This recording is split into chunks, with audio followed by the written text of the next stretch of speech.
Hello everyone, this is Kat and welcome back to My Hero Academia Podfic. This will be the continuation of Todoroki's Conspiracy. This will be Part 9, Chapters 17 and 18. Chapter 17, Tokiyami's Turn.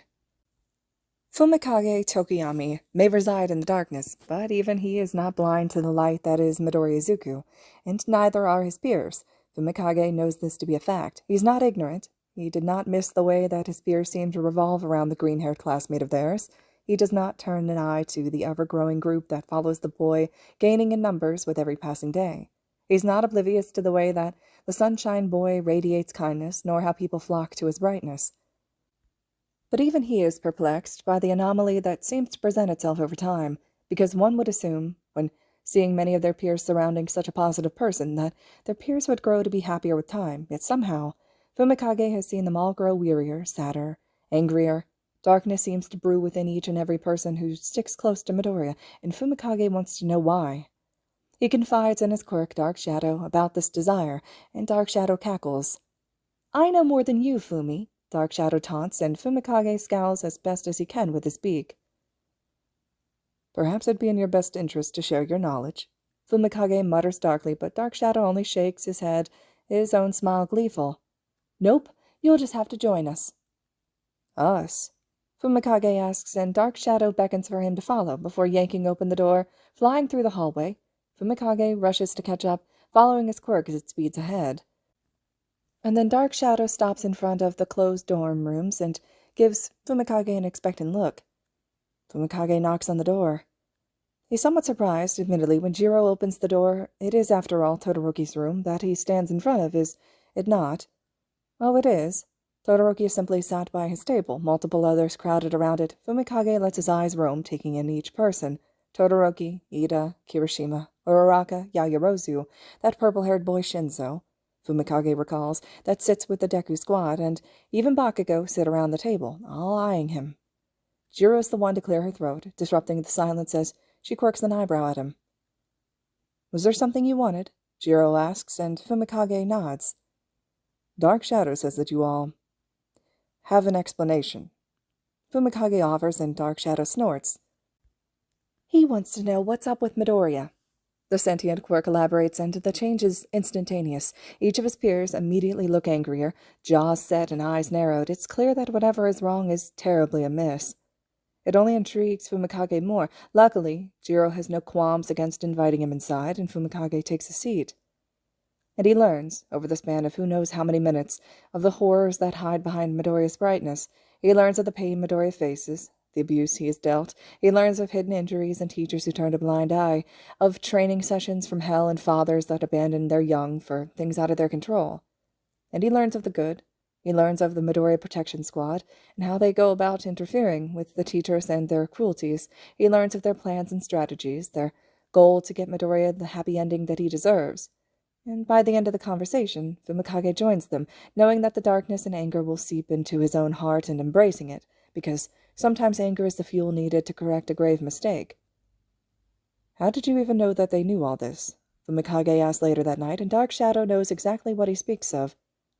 "Oh, I've been in the squad for a while now," Dark Shadow says nonchalantly, to which Fumikage sighs. He should have known. At least, he'll be of more use now. Hopefully, they'll be able to make Izuku Midoriya truly happy. Izuku is happy, really, truly happy. He has wonderful friends. He's excelling in all his studies, and he has teachers that care about his well-being. UA is his own personal paradise, and Izuku couldn't be happier to be here. He's been doing really, really well, too, with his friends who seem to enjoy his company as much as he does theirs, with his classes, where he stays at the top of class rankings, with his training, where Aizawa praises him for how quickly he's picked up on the underground hero's fighting style, and All Might, too. No, Yagi-san, who's been adamant about him finally calling him that, complimenting him whenever he perfects a new move or uses a slightly higher percentage of one-for-all. And when the topic of one-for-all comes up, Izuku's thoughts stray to the rooftop conversation he'd had with his teacher, telling Aizawa about his quirk. Izuku doesn't regret it. In fact, he sort of wishes that he told the man sooner. He trusts Aizawa. He has for a while, and he knows now that Aizawa would only have helped him more if he'd known. As it is, his homeroom teacher had been asking him for further details on his quirk, his training, on anything and everything he could tell. which had led to multiple interesting conversations, some of which Izuku wasn't involved with. Apparently Yagi had been on the receiving end of a few Aizawa-sensei lectures for entrusting a bone-breaking quirk to a random teenager he met one day, which, fair. Izuku was happy to note, though. However, at the end of the day, Aizawa had come up to him, patted him on the head, and stated that he was the best choice either way. The current conversation Izuku is having with this teacher is probably one to be noted down, too. Aizawa had asked Izuku about his training schedule, and after finding out that he had written down a copy, he asked to see it.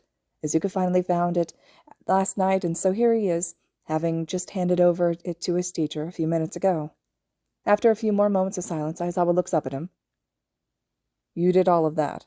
Aizawa checks, to which Izuku nods. "I did. It took 10 months, and it was kind of difficult, but it was worth it." And it was. Izuku will never regret the 10 months of training, not when it led him to here.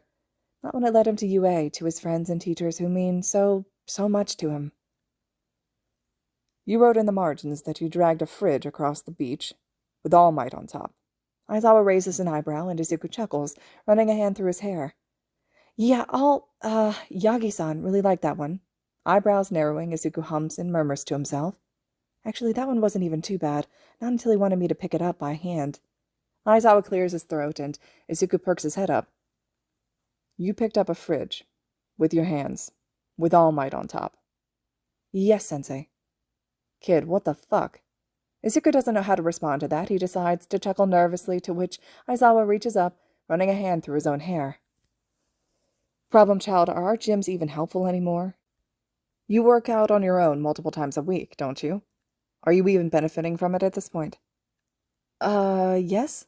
When Aizawa gestures for him to explain, Izuku does. "Well, it's good for endurance, and I haven't maxed out the machines." Wincing at the disbelief in Aizawa's expression, Izuku corrects himself. "I haven't maxed out most of them." "I'll work with Nezu on fixing that," Aizawa states, and Izuku blushes. "Thank you, sensei," Izuku says, to which Aizawa huffs, a small twitch of his lips hinting that almost fond smile that Izuku has caught on the man's face recently. "It's nothing to thank me for, kid." But it really is. It's so much more than any of his other teachers would have ever done, and Izuku's so happy that he has a teacher like Aizawa to call his own. He wonders if his peers realize how blessed they all are to have such a great teacher. He sure hopes so.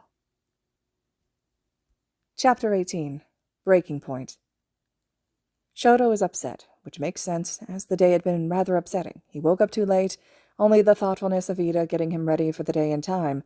Aizawa called for Midoriya to stay late for a moment after class, no doubt for awful purposes, and then, after training, Shoto caught Midoriya hiding another injury, this time a puncture wound on his right leg. The reminder that his best friend wasn't allowed to get help from the school's nurse only made him angrier, and Shoto couldn't help the layer of frosty left behind on the lockers.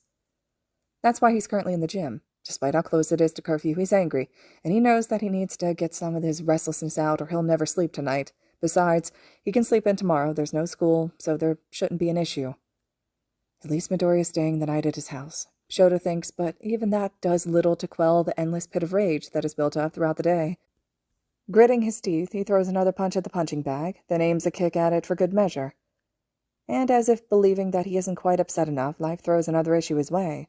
And Aizawa walks into the gym, eyes narrowed and set into a glare. Good. Shoto can match it with his own. Curfew started 10 minutes ago, Aizawa states, and Shoto doesn't acknowledge the words, instead throwing another hit at the bag, ignoring how his knuckles burn.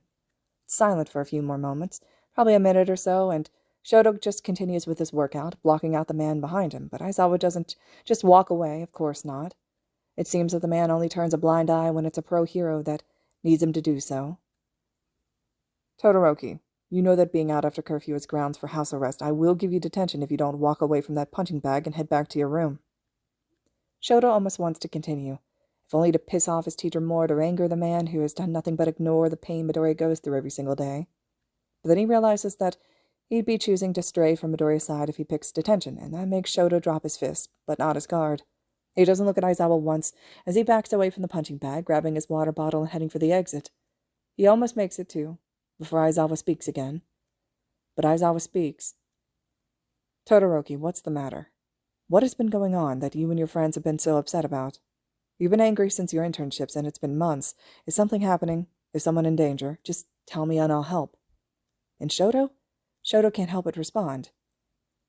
"You will. You'll actually help? Sensei, with all due respect, which is none in Shoto's opinion. You've done nothing to prove that to me. In fact, you're part of the problem. How? A single word, but it only makes Shoto want to set something on fire with his anger alone. How? How? Look at Midoriya. Look at what you're doing to him. You sick heroes are tearing him apart. I know what an abused child looks like, Sensei. I see how he flinches. I see how he's scared of loud noises, how he hides his injuries, how he shrinks back in fear of everything. His father encourages him to break his bones. Recovery Girl refuses to heal him, and you turn a blind eye to everything. You push him harder than before, too, what with the extra training he never needed. You all harm him over and over again, and I won't stand to see you do it. So forgive me for being angry, Sensei. He lets his glare reach his teacher's eyes and coldly states, I'll see to it that you're all exposed as the frauds that you are, finding joy in Midoriya's suffering. We're going to save him from you all. Aizawa stares at him, eyes wider than Shoto has ever seen. He opens his mouth, closes it, and opens it again. Harm him? Todoroki, I would never. Aizawa's phone begins to ring, an oddly peppy tune that Shoto never would have expected his teacher to have. In all honesty, it sounds like something Midoriya would pick. Aizawa yanks his phone out of his pocket, eyes wider than Shoto has ever seen, as he answers the call before its second ring. Midoriya? Aizawa asks, and then curses. Kid, I'm putting you on speaker, all right? You're too quiet. There's a crackling on the other end, and a squeaking noise, and then Midoriya's voice cuts through the static, shaking and soft, as if he's afraid of being heard. I think I just got kidnapped. Midoriya whispers into the phone, and Shoto feels his stomach drop. They grabbed me on the way to my mom's. Right now, they've got me chained to a wall. I can't use my quirk. I think it's the cuffs. Do you recognize anything? Anyone? Do you know where they took you? Aizawa asks, and Shoto trains his eyes on the phone as Midoriya gives his response. No. No? They're not League members. They recognize me as a UA kid, though. I think they wanted me as ransom. Sensei, my mom can't afford a ransom, but I don't think they understand that. I'm not special. Kid. Midoriya cuts him off, though. One guy had a quirk that made me dizzy, 5-point activation, had to make skin contact. The other has an air pressure quirk. She seemed to have a radius of roughly 20 meters, but only in the 4 cardinal directions. I don't know the quirks of the other 3, though. Sorry. That's enough, Aizawa says, and while Shoto would assume that Aizawa said that to stop Midoriya's rambling, he seems to genuinely mean it. Just stay on the phone. I have no doubts that Nezu has already been listening in, and he's getting the detective as we speak. We'll find you, kid. Don't worry. Got a problem, child. Yeah, I don't know how much I should talk, though. I don't want them to hear me. Then don't talk. Are you wearing earbuds? Yeah, I was listening to music while walking. Good. Okay, kid. Want to hear a story? While I head to the office, I'll tell you about Izashi's high school blunders. You'll love it. Sure. Shoto watches as Aizawa exits the gym, keeping his voice calm even as he races out of the room, leaving Shoto behind. For once, his anger's gone. All he can feel is fear and disbelief, shocked, too, that he may have been so wrong about his homeroom teacher. But most of all, he's just scared, and he has to trust the teachers to fix everything, even if it means standing by as they head right to Midoriya. Shoto is upset, but for a whole new reason. All right, everyone. This concludes Chapter 18 of Todoroki's Conspiracy. Chapter 19 will be next. I hope you all are still enjoying it. As always, thank you so much for listening.